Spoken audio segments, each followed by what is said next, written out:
For over 50 years, the world has been enthralled by strange tales of alien encounters. He saw a spaceship. Some believe that extraterrestrial visitors are fact, not fiction. And they claim that a secret government conspiracy is hiding this truth from the public. We have the government lying really from day one. The government knows more than they're letting on. In Conspiracies: The Alien Cover-Up, we investigate Britain's most mysterious UFO sightings. Did the US military attempt to cover up a UFO encounter on UK soil? It's coming this way. It is definitely coming this way. Anybody that was a witness was told to treat it as top secret. Did aliens attack a man in a Scottish forest? The marks that you're looking at could have been made by something not of this world. Have British scientists really made contact with an alien civilization? The Roswell mission is a military reconnaissance mission. The comet has what seem to be structures on it that look intelligently made. And did the UK government destroy irrefutable UFO evidence? The best way to kill the story is to make sure no one has the picture.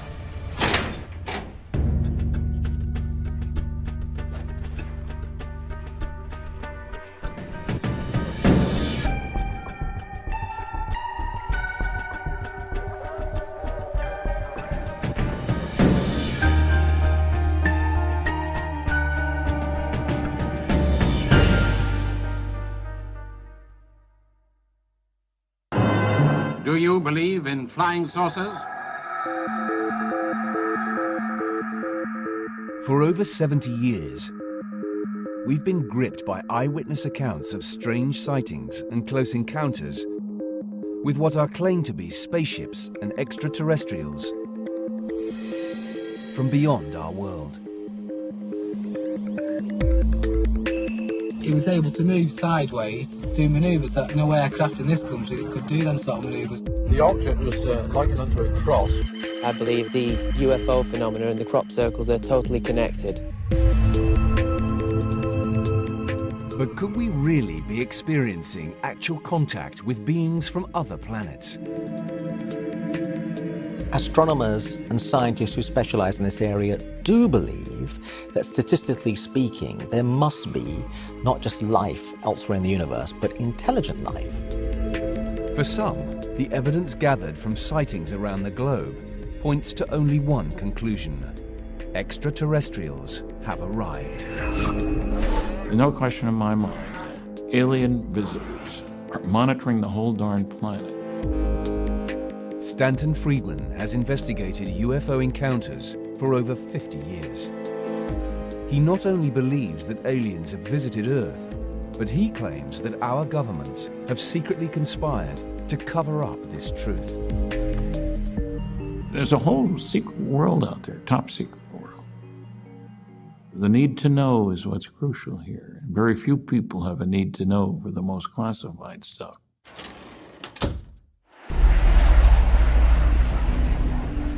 Friedman and others claim that behind our backs, top secret sections of the military are secretly studying UFOs to learn from their advanced alien technologies. They make wonderful weapons delivery and defense systems. Extraordinary maneuverability, the ability to hover, to move straight up, straight down, right angle turns, all this. Boy, what a great bomber that would make.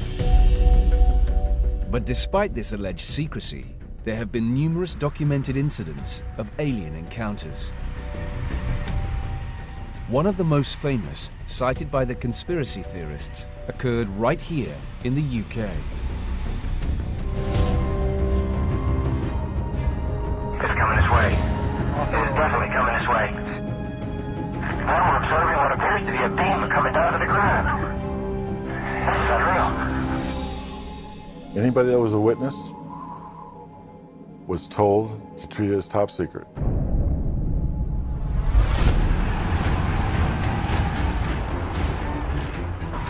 "1980 was the height of the Cold War. The US Air Force controlled many airfields in the UK, including two on the edge of Suffolk's Rendlesham Forest.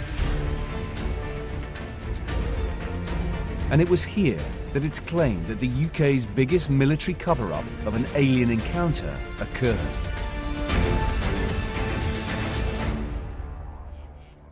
It was the night of the 26th of December, 1980. At 3 a.m., base security at Woodbridge Air Force Base saw a strange light in the sky, falling towards Rendlesham Forest. The alarm was raised. 26-year-old Sergeant Jim Penniston led the team sent out to investigate what they thought was a crashed aircraft. What he believes he discovered changed his life forever. I went in one person and left another. It went against everything I believed in. And what could be true, what could be possible. The team moved towards a faint light they believed was the crash site. As we entered the tree line, there was a flashlight. I mean, a huge flashlight. It was bright bluish white. As the light faded, Sergeant Penniston claims he saw something out of this world.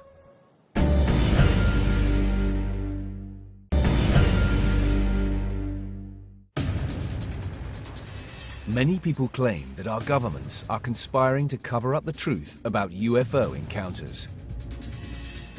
One of the most incredible sightings, it's claimed they suppressed, occurred right here in the UK, when Sergeant Jim Penniston of the US Air Force was sent to investigate strange lights in Rendlesham Forest. I wasn't sure what I was seeing. I had my mind set that it was an aircraft crash, and there was no crash. I could start seeing a structured craft, and it was a triangular craft that was sitting in the forest floor, and it looked like black glass. When I pushed it, it was solid. It was warm. There was some type of markings on it. There was glyphs on it that were something I'd never seen before. There was another flash of light coming out of it, and then I started to lift off the forest floor, move a little bit through these trees. It momentarily hovered there, did a slight turn, and was gone in a blink of an eye. And I looked, it had moved another 100 yards away. We pursued it, we could never quite catch up with it.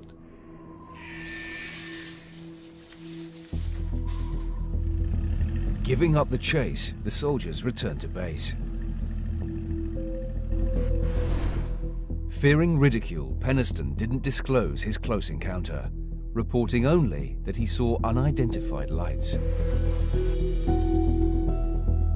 But rumors of his team's UFO sighting began to circulate around the base. And 2 nights later, the lights were seen again. This time, a larger force was sent to investigate, led by Deputy Base Commander Lieutenant Colonel Holt. At the site of Penniston's encounter, Holt's team recorded strange indentations in the ground and detected abnormal radiation readings. Then, they too saw the lights. Colonel Holt recorded everything that happened. Straight ahead, in between, there it is again. We see strange strobe-like flashes to the rather sporadic, but there's definitely something, some kind of phenomenon. We're seeing strange lights in the sky. There it is. Hey, I see it too. What is it? We don't know, sir. There's something very, very strange. It's coming this way. It is definitely coming this way. Now we're observing what appears to be a beam coming down to the ground. This is unreal. When the lights finally disappeared, Holt returned to base a believer. He sent an internal memo up the chain of command, documenting his encounter. I have a lieutenant colonel, deputy base commander, who now acknowledges and validates the first night. It's no longer just me telling the story. He experienced something that he couldn't explain either. After Colonel Holt reported his sighting, Penniston was ordered to give a detailed description of his own close encounter to government inspectors. But their response was unexpected. According to Penniston, they gave him a cover story and ordered him to suppress the truth. I said, it's not accurate. And they said, this is an open investigation by the Office of Special Investigation. You are required to go ahead and use this as the cover story to anybody that asks about this. At this point, Sergeant Penniston claims the interrogation took a sinister turn. Agents drugged him to make him forget the whole incident, explaining why he's been silent about his encounter for years. I can understand their need for that. I can understand it. I don't agree with it, the methods. Sodium pentothal was used, and you know, it was really bad. I mean, bad. Sergeant Penniston says that it was years before he regained the memories of his close encounter. Both he and Colonel Holt claim the Rendlesham incident is a huge US government cover-up of a UFO encounter. Colonel Holt, he says that these things were extraterrestrial, that the government knows about it, and that there's some super secret organisation that's keeping tabs of all this stuff, and that the British and American governments are both involved in covering it up. But why did UFOs choose to land in Rendlesham Forest? And why would the military cover it up? Conspiracists claim that it's all about nuclear weapons.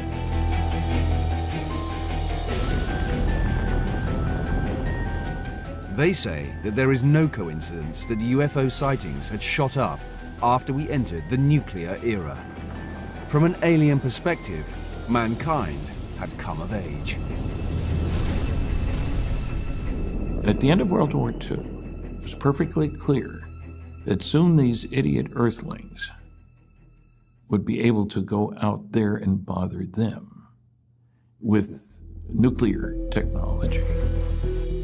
It's claimed that in the 1980s, strategic nuclear weapons were secretly housed at US bases in Britain, including the 2 military bases on the edge of Rendlesham Forest.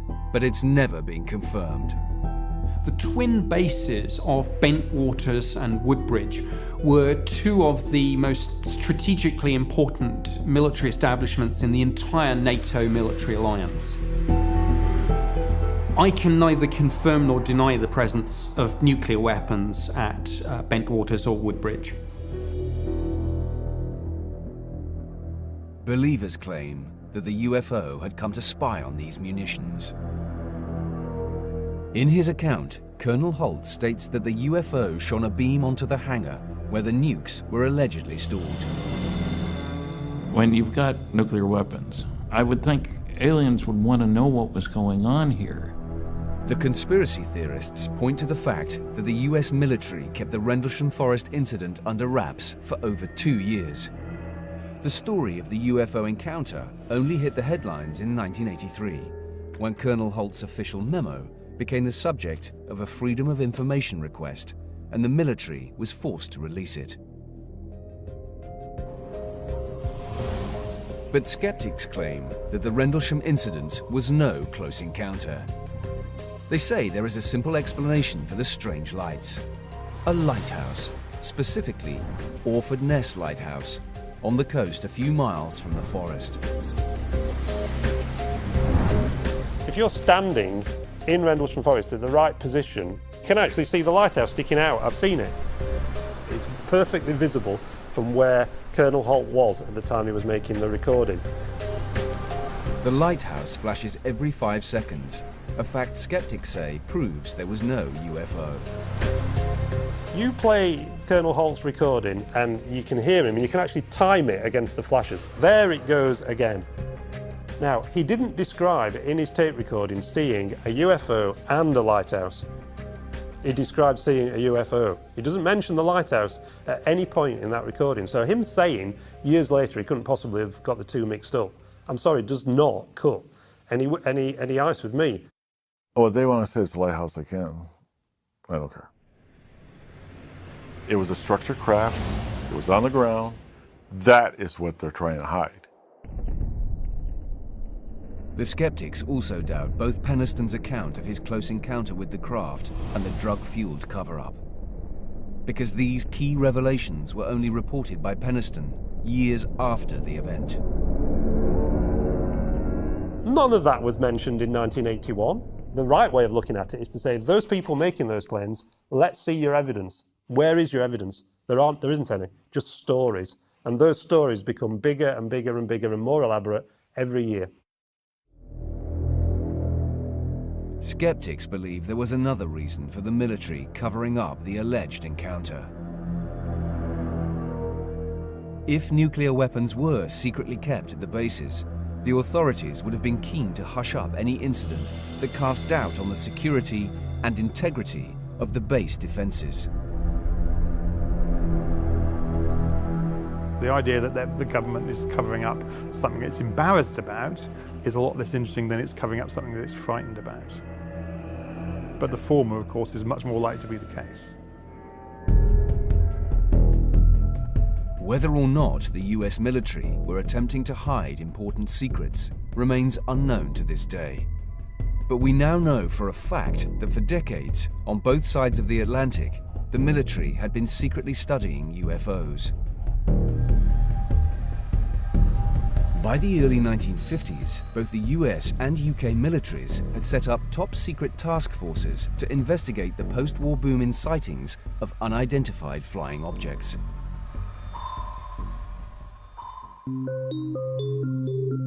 Nick Pope once worked at the heart of the Ministry of Defence's secretive UFO project.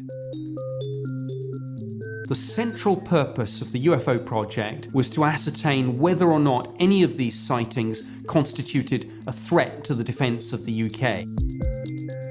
In other words, we looked at this strictly as a defence and national security issue. The British and US government's fear was that UFOs were in fact enemy Soviet aircraft. Concerns about particularly what reconnaissance and bomber aircraft the Soviet Union possessed was really a huge question. So these sightings of UFOs, people were thinking maybe the Soviets have made a quantum leap. The MOD's UFO project spent decades investigating thousands of reported sightings. And in 2009, their files were finally declassified. The official line? They never found any evidence of extraterrestrials. But some claim the truth is very different, and that some sightings were never explained. Around 80% of the sightings could be explained satisfactorily as misidentifications. Another 15%, really there was insufficient data to come to a firm conclusion, leaving 5% unknown. Many ufologists claim that the truth about this 5% has been known for decades, and that the highest levels of the UK military are covering up alien contact. I don't believe for a minute that England has released all of their files. That's the kicker here, the difference between secret and top secret, for example. I do believe that maybe the government knows more than they're letting on. That's with UFO sightings in Britain as a whole. I do believe they've got a lot more to answer for. Malcolm Robinson has been investigating UFO sightings for over 30 years. He believes that the absence from the MOD records of certain known UFO encounters points to a continuing conspiracy.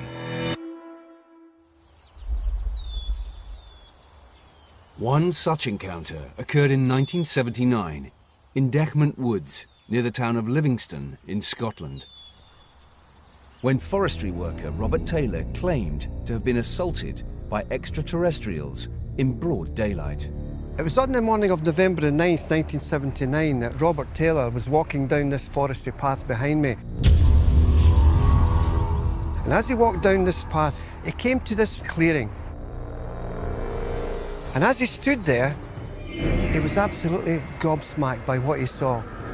According to his later testimony, hovering above the clearing was a UFO. He was absolutely transfixed. He's never seen anything like this before. He was absolutely astonished. And he noticed that parts of the object dematerialized and solidified again.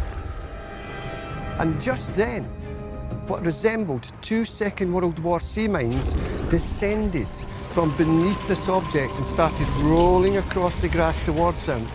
They stopped and they projected these rod-like projections towards both of his hips and pulled him. And at that point, he lost consciousness.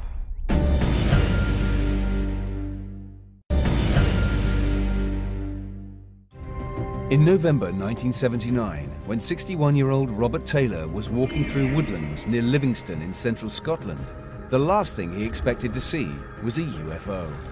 Whatever he encountered, he claimed he was attacked by it and left unconscious.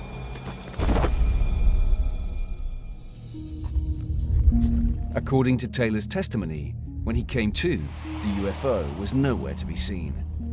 But he claimed the air was full of a choking gas. In a daze, Taylor stumbled back to his house and called the police.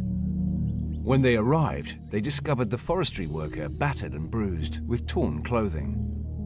It's gone down in history, this case, as being the only example of a police investigation into a suspicious attack by a UFO on an individual.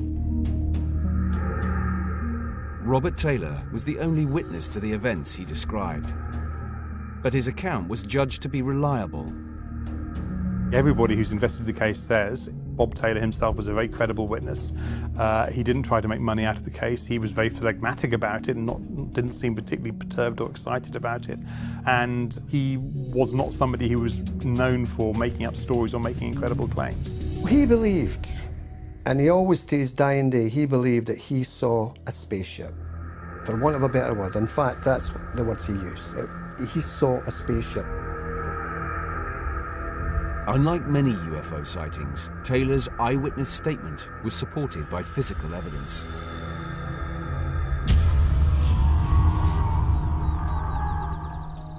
When the police visited the clearing where Taylor claimed he was attacked, they found the ground scarred with strange indentations. On examining the area, I found 2 track marks and approximately 40 holes in the ground. Since then, I've photographed the holes. You can actually see the tread marks which correspond to the marks here. This is the area in question where Robert Taylor said he saw that this fantastic object. This area here, we have over 40 holes in the grass. And in the middle of this sloping field at the time were these track-like marks. Really baffling stuff, because there was no tracks actually running to the clearing or running away from it.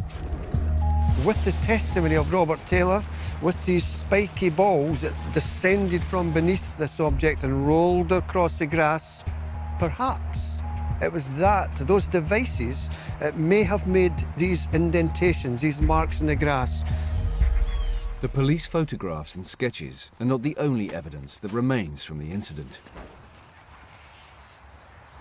What I'm holding here is the actual trousers that Robert Taylor wore on that eventful morning, and they clearly show the rips on the trousers here. We have quite a substantial rip on the right leg of the trouser, and also if we turn the trousers round to this side, on the left leg, we have quite a more substantial tear, as we can see here. The testimony was that these rips were made by these sea mine devices. It fell from beneath the object that Robert Taylor saw on that eventful morning. The marks that you're looking at could have been made by something not of this world. They found evidence that something had attached itself to his trousers, almost like having almost tried to lift him up and made rips in the side of the trousers, and these were found in the forensic lab. But ultimately, despite all the eyewitness and physical evidence, the police investigation ground to a halt. And when the government's UFO files were finally released in 2009, there was no file on Robert Taylor's encounter. For Malcolm Robinson, this is evidence of a deliberate cover-up of what really happened in Dechmont Woods. It's my belief that the government were aware of this case, that it was on their radar, it was on their agenda. It's my contention that they undertook their own investigation. This was major. I believe that we are dealing with a very real, a very tangible alien presence here on planet Earth. It sounds fantastic, but just because something sounds and looks ridiculous, we shouldn't laugh at it. Robert Taylor's account goes down as one of the most mysterious British UFO sightings ever. But skeptics believe there is a more mundane explanation for his alleged encounter. My personal experience of these things is that in almost all cases, one tends to find that it's either a hoax or something's happened in somebody's brain. The theory is that in the forest that day, Robert Taylor may have experienced some kind of epileptic seizure. One of the common symptoms of an epileptic attack is people seeing a ball of light rushing towards them, or suddenly losing consciousness. And the smell that Robert Taylor said he smelled, this horrible choking smell, that's the sort of thing you would expect from somebody having a seizure. But if Robert's UFO experience could have been a seizure, there is still no explanation for the marks in the clearing or the rips in his trousers. The police case remains open and unsolved, and the rumors of conspiracy continue. The Robert Taylor and Rendlesham incidents are not the only encounters conspiracy theorists claim the government is covering up. Many believe one particular account recorded in the UK UFO files points to the willful destruction of the best evidence ever produced of a UFO over Britain.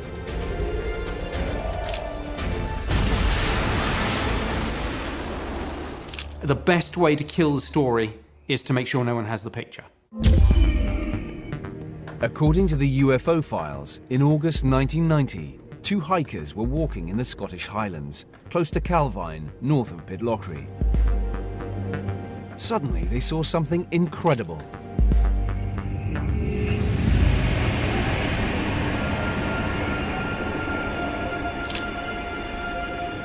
It was a chance for the picture of a lifetime.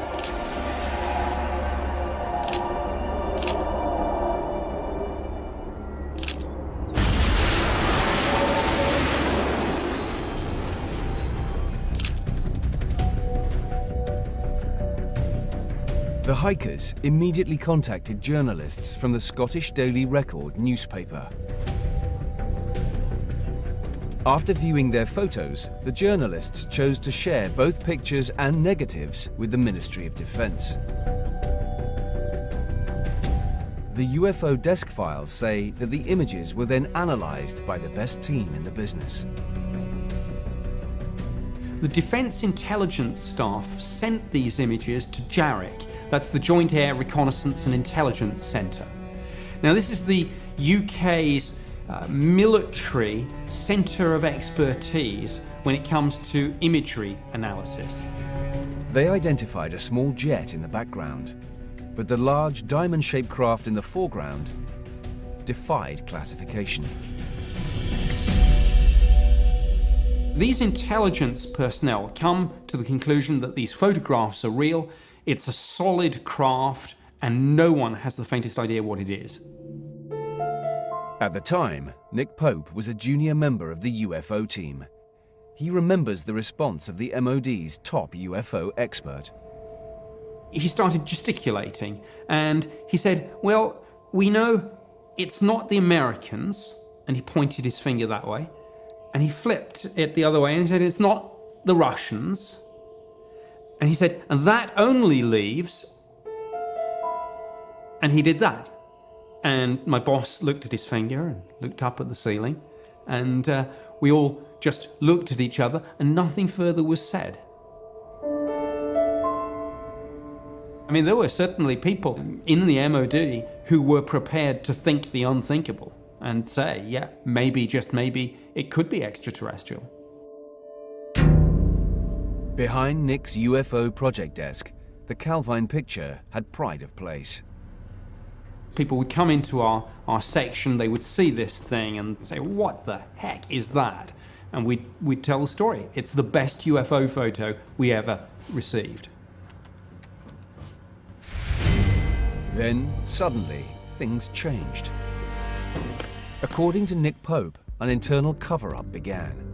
One day, my head of division came in and he removed it.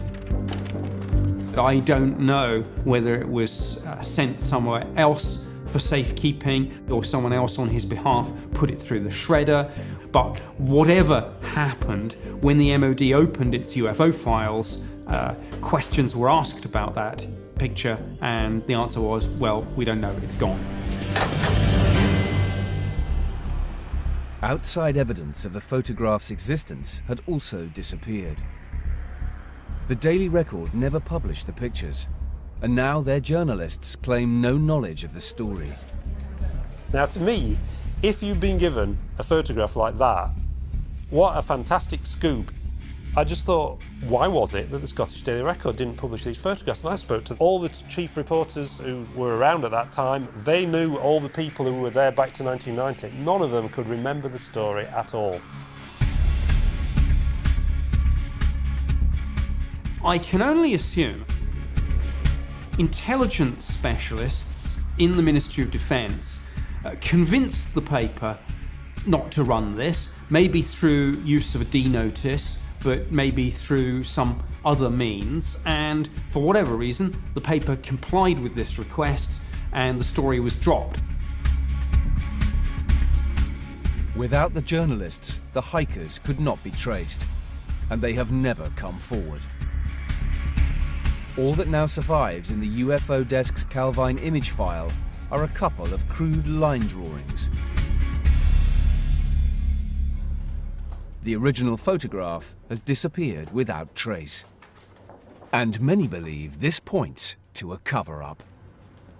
Well, if it was an extraterrestrial craft, and it's a big story for the governments, not only of the UK, but any government, to openly put their hand up and admit that we are dealing with a recognisable alien technology presence here surrounding planet Earth.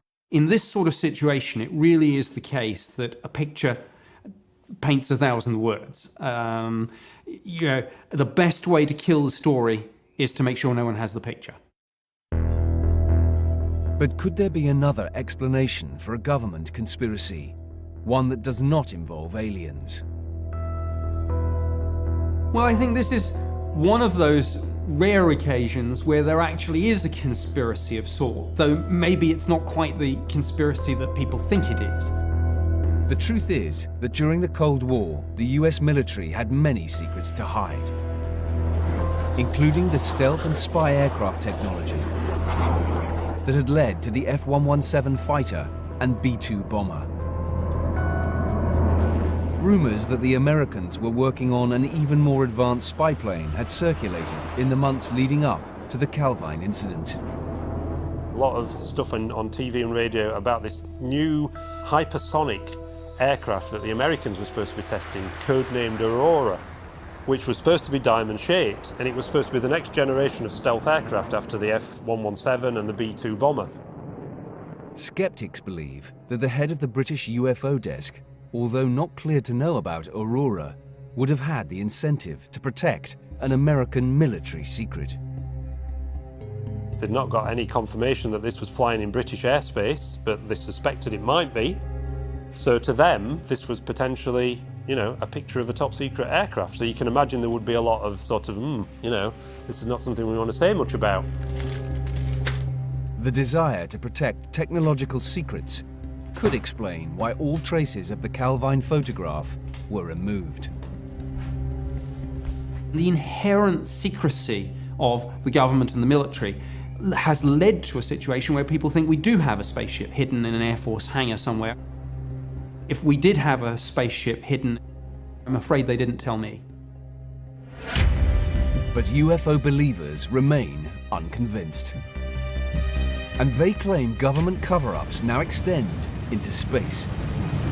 They allege that a recent space probe is just a cover for a more sinister mission to rendezvous with aliens.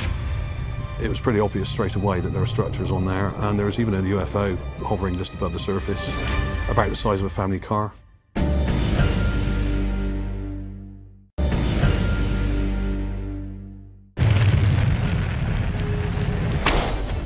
With advances in robotic technology, space exploration has entered a new era. Unmanned probes are now at the forefront of our exploration of the solar system.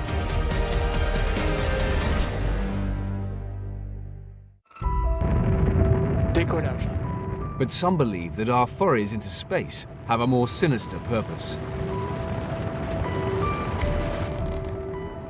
The latest space mission to fall under the conspiracy spotlight is the European Space Agency's Rosetta mission. 2014 leaves one name written in space: Rosetta. A scientific experiment, 20 years in the making, and so far it's worked perfectly. The European Space Agency portrays the Rosetta mission as pure science. A 10-year voyage across millions of miles of space to survey the distant comet 67P. Rosetta's images and measurements are helping scientists to learn more about the role of comets in the evolution of the solar system. But some believe this mission is a smokescreen. Joe White runs the UFO Spotters web channel, Art Alien. In August 2014, he received a mysterious email. I actually read it out to my wife. She instantly recognised it as sounding very official and authentic as well, because the wording is done in a very sort of military way. The email's anonymous author claimed they worked at the space agency and that Rosetta's scientific mission was a cover. Do not think for one moment that the space agency would suddenly decide to spend billions of dollars to build and send a spacecraft on a 12-year journey to simply take close-up images of a randomly picked out comet floating through space.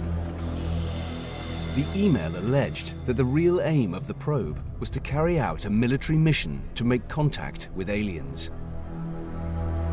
It states that decades ago, a mysterious radio signal had been received from the distant comet 67P.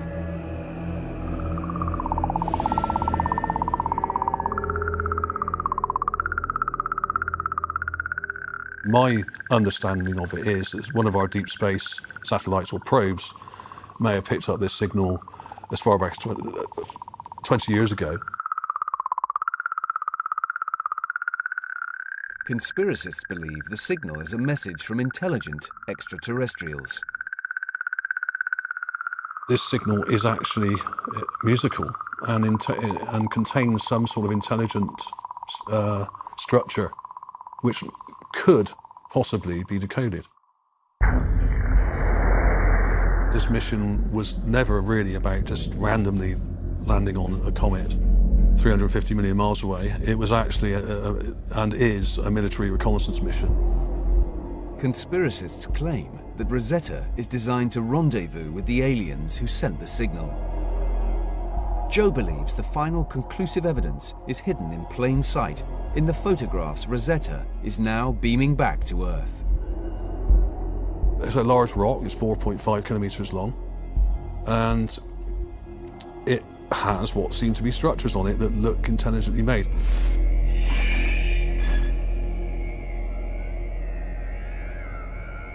And there was even a UFO hovering just above the surface with a shadow underneath it,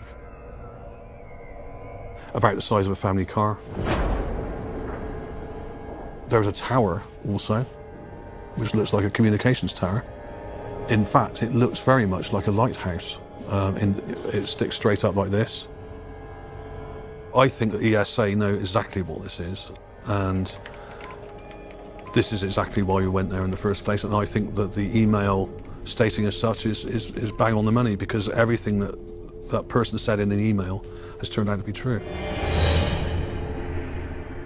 But many skeptics challenge even the basic premises of this conspiracy. If you look at the conspiracy theory version of this, what they're saying is that the entire mission has been put together over a 20-year period to investigate this one comet, and it's simply not true. It was actually supposed to investigate a completely different comet. Until its original launch was delayed, the Rosetta mission was destined for Comet 46P. Comet 67P was the backup option. And skeptics say the argument that Rosetta was much too expensive to be a simple science mission is just not true. A lot is made about the expense of this mission. It was a £1 billion mission. £1 billion is nothing, essentially, in the budgets of these types of missions. It's the cost of 4 jumbo jets. If you look at it from that point of view, this is not a very exotic or well-funded mission. The scientists also have a rational explanation for the radio signal. It was recorded very recently by Rosetta's Philae probe on its approach and was created by the comet's own fluctuating electromagnetic fields. That still leaves the buildings on the surface, but the skeptics are not convinced. There is a psychological phenomenon called pareidolia, where a human being looks at a random pattern, whatever it is, dots, smudges, whatever, and you see patterns in that, because we are all programmed to find patterns in randomness. And people are looking at landscapes, and because they believe in aliens and they believe in UFOs, and they're seeing random objects as alien faces and flying saucers and evidence of technology, etc. It's pareidolia. That's what it is. So, should we believe in the existence of alien contact? Is there any evidence to back up the idea that there is a global conspiracy to keep the truth hidden? Or is there another explanation for the grip of this idea on the popular conscience? Psychologists believe alien cover-up conspiracies exist because they tap into a deep human need. The universe is such a very, very, very large place that it is entirely possible for intelligences to exist elsewhere and even be high technology intelligences, but the vast spaces that separate us leave us to be marooned from each other, if not permanently marooned. That is very difficult for a lot of people to accept. So therefore they have to believe that contact is not just possible, it must have happened. And if it must have happened, there must be a cover-up. And again, you see the inevitable logical steps in conspiracy thinking. It was angels hundreds of years ago, it's aliens now, another few hundred years it'll be something else. People want to think there are creatures out there that are intelligent, that are interested in us, that want to stop us from destroying ourselves with atomic weapons. And nothing I can say will convince them otherwise, and people will constantly look for evidence of those things and find it. Believers are not dissuaded by these arguments. For them, the search for truth continues.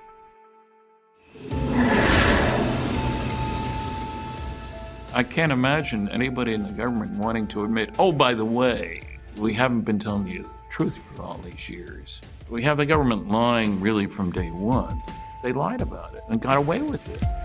Whether the ESA agree to mention this to the public or not is up to them. But if they don't do something fairly soon, they're going to look increasingly more out of touch with what researchers are finding and what the public are seeing.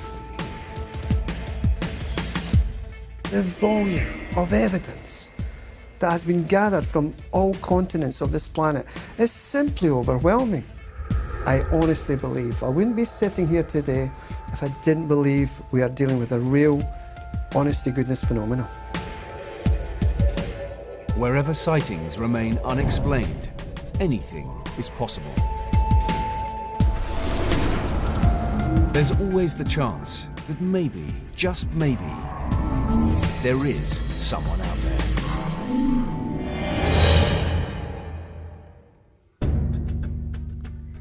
Over on 5 USA next tonight, the acclaimed and suspenseful drama Secrets and Lies continues, and the hunt is on for a horrific killer.